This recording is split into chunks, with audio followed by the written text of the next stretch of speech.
ہمیں جو موضوع دیا گیا وہ حقوق العباد اور احسان۔ سب سے پہلے تو حق کی تعریف سمجھنا ضروری ہے۔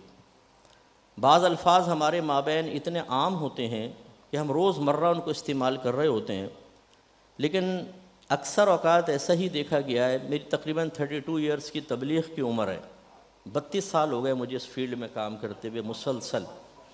اللہ کے فضل و کرم سے، اپنا کوئی کمال نہیں، اللہ کا فضل ہے، کسی کو استقامت دے دے کسی بھی چیز پر تو اللہ کی کمال ہے۔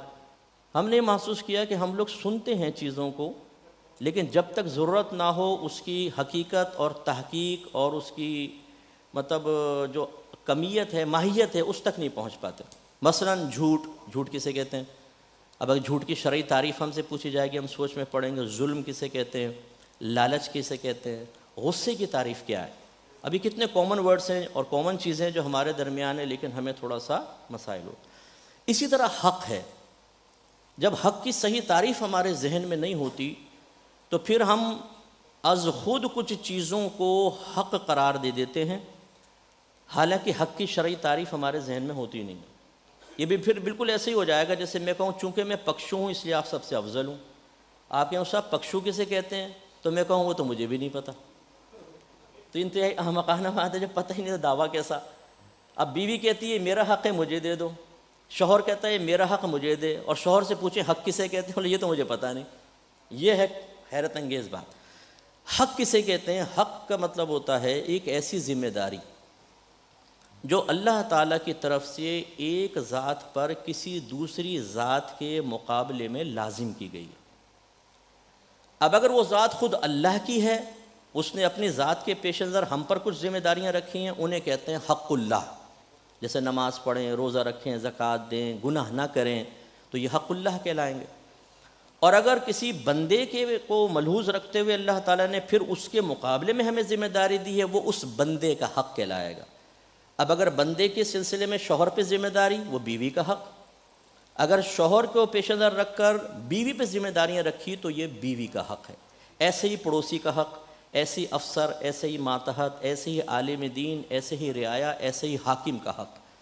اس کا مطلب یہ ہوا کہ پہلے ہمیں یہ معلوم ہونا چاہیے کہ مجھ پر فلاں شخص کے مقابلے میں کیا ذمہ داری عائد ہوتی ہے، تبھی میں تعیین حق کر سکوں گا، اور جب حق کی تعین ہوگی تو اس کو ادا بھی کر سکتا ہوں۔ اور اگر میں سمجھتا ہوں کہ دوسرے پر میرے پیش نظر کچھ چیزیں ذمہ داری لازم کی گئی ہے تو اس کا مطالبہ بھی کر سکتا ہوں۔ کبھی آپ کو محسوس ہوا یہ ہماری میجر مسٹیک کہ میں نے کچھ غلط کر دیا، خدا را اس کا تدارک کر لیں۔ اس سے پہلے کہ سیٹھ جی کو فکر تھی 1-1 کے 10-10 کیجئے، موت آ پہنچی کہ صاحب جان واپس کیجئے۔ کوئی بھی ہم میں سے کبھی بھی مر سکتا ہے۔ بعض تو ڈر کی وجہ سے ٹیسٹ ہی نہیں کرواتے، جا کے شوگر نکل آئے گی، ٹینشن ہو جائے گا خواہ۔ بیماریاں پل رہی ہیں ہمارے اندر، کسی بھی وقت ہارٹ فیل ہو سکتا ہے، دماغ کی رگ پھٹ سکتی ہے، موت آ سکتی ہے، ایکسیڈنٹ ہو سکتا ہے۔ توبہ کی توفیق بھی نہیں ملے گی۔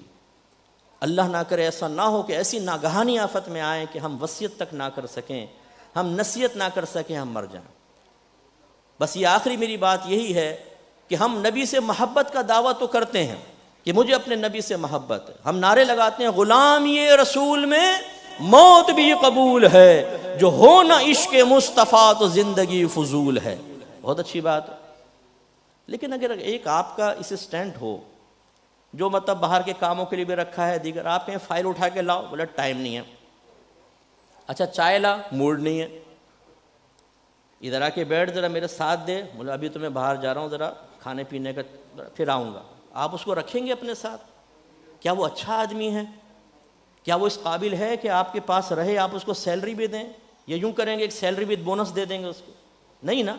اس کا مطلب یہ ہو ماشاءاللہ پڑھے لکھے سمجھدار لوگ ہیں، اگر ہم کسی کی اطاعت اور کسی کی غلامی میں آتے ہیں تو آقا کا کہنا مانیں گے تو ہی اچھے غلام اور اچھے مطیع و فرما بردار کہلائیں گے۔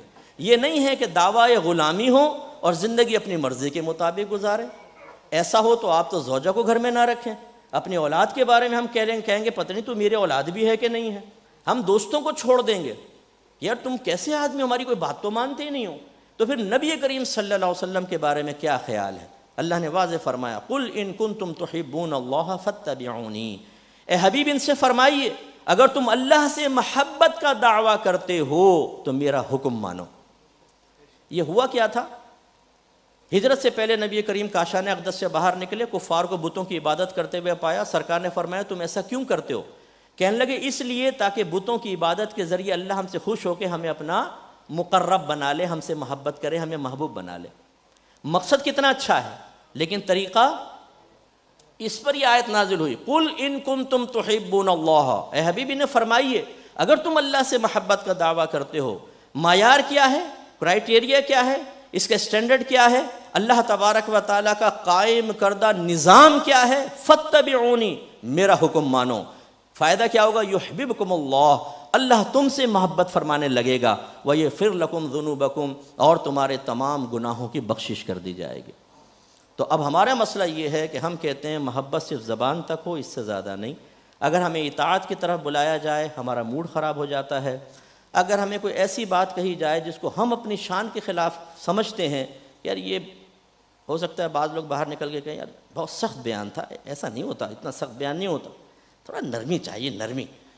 تو ناراض مت ہوئیے گا، ہم تو شریعت بیان کرنے کے لیے آپ کے سامنے آئے، نہ آپ کو خوش کرنا مقصود ہے نہ اپنے میزبان کو، کیونکہ آپ مجھے کیا دے سکتے ہیں؟ میں اللہ کے لیے کام کر رہا ہوں اور اللہ سے ہی ریوارڈ مجھے چاہیے۔ ہمارا علماء کا کام یہ ہے، کسی بھی سٹیج پر ہوں، ہاں میں اخلاقیات کو قائم رکھوں گا، میں آپ کو ہرٹ نہیں کروں گا، میں آخر میں بلکہ معذرت ایک جملہ بھی کہہ دیتا ہوں، میری کسی بات سے آپ ہرٹ ہوئے ہوں تو میں معذرت چاہتا ہوں، لیکن جو کچھ کہا اس پہ غور کیجئے۔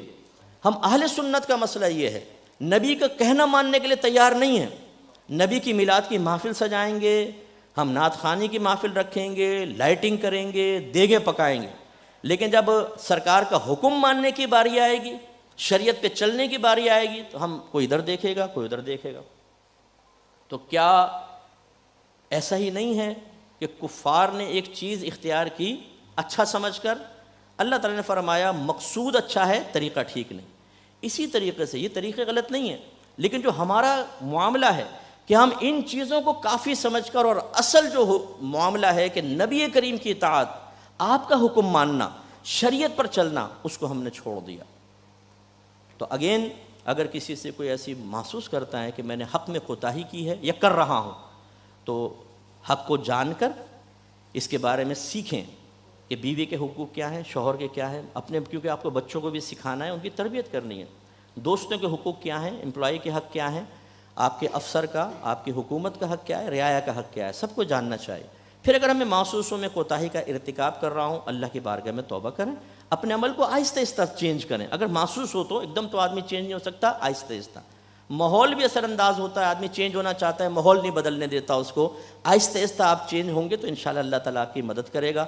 اور سابقہ زندگی میں کبھی کوئی کوتاہی اگر آپ کو محسوس ہو، آج رات کو تنہا لیٹ کر سوچئے گا کہ آپ فوت ہو چکے ہیں، آپ کو قبر میں رکھ دیا گیا، سب لوگ چلے گئے، اب آپ سے ایک ایک چیز کا حساب ہوگا۔ اب آپ لیٹ کر سوچ رہے ہیں قبر میں کس کس چیز کا حساب ہوگا، میں نے کیا کیا کوتاہیاں کی تھیں۔ آج آپ سوچ لیں گے، کل قبر میں آپ کو نہیں سوچنا پڑے گا، وہاں راحت ہے۔ آج آپ ہماری بات کو یا کسی بھی عالم کی بات کو نظر انداز کر کے کہ یار بس ٹھیک ہے دیکھی جائے گی، آپ اپنی زندگی گزاریں گے۔ ہم اپنے اس جرت مندی اور دلیر مندانہ قدم سے آخرت کو نہیں بدل سکتے، ہوگا پھر وہی کہ ہماری آخرت میں سخت گرفت ہوگی۔ حضرت عمر کے قول کے ساتھ اپنے بیان کو ختم کرتا ہوں۔ آپ نے ارشاد فرمایا، لوگو اس سے پہلے کہ بروز قیامت تمہارا حساب و کتاب ہو، تم خود دنیا میں اپنا حساب و کتاب کر لو۔ اگر میری کوئی بات کسی کی دل آزاری کا سبب بنی ہو، میں معذرت چاہتا ہوں، لیکن آج رات کو لیٹ کر بالکل عاجزی انکساری کے ساتھ تھوڑا سا میری اسپیچ پر غور کر لیجئے گا۔ اگر اس میں کوئی قابل عمل بات نظر آئے، اگر اس میں کوئی قابل اصلاح بات آپ کو اپنے حق میں محسوس ہو، تو خدا را اپنی ہی آخرت کے لیے اسے اختیار کرنے کی کوشش کریں۔